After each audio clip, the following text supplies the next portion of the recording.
Bienvenue dans Info en Air du jeudi 8 janvier. Et on commence par le nombre d'entreprises personnes morales dans le royaume.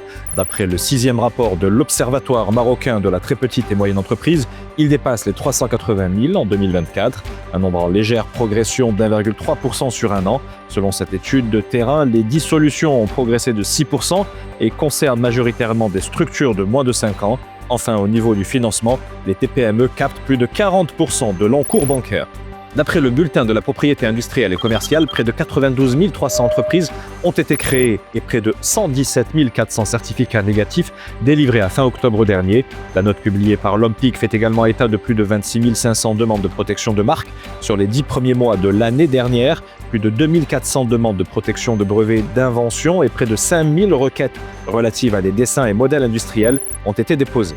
La Royal Air Maroc procède à l'ouverture d'une nouvelle base aérienne à l'aéroport de Tétouan. La compagnie nationale poursuit ainsi la concrétisation de son plan de développement après l'acquisition d'une douzaine de nouveaux avions et l'ouverture d'une vingtaine de lignes internationales. Cette initiative, réalisée en collaboration avec l'Office national marocain du tourisme, vise à densifier l'offre de la rame dans la région du Nord. L'opération d'identification du cheptel national qui a pris fin le 31 décembre dernier aura permis de contrôler 32,3 millions de têtes de bétail.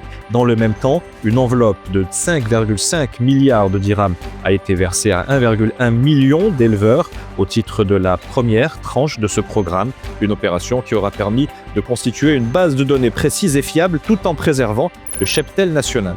Lamine Yamal est valorisé à hauteur de 343 millions d'euros. Il continue d'être le joueur le plus cher au monde selon l'Observatoire du football du Centre international d'études du sport. L'attaquant du FC Barcelone devance deux avant-centres, le Norvégien Erling Haaland et le Français Kylian Mbappé, dont le coût de transfert se situe respectivement à 255 et 201 millions d'euros. Dans le top 10 figurent également Jude Bellingham et Pedri González.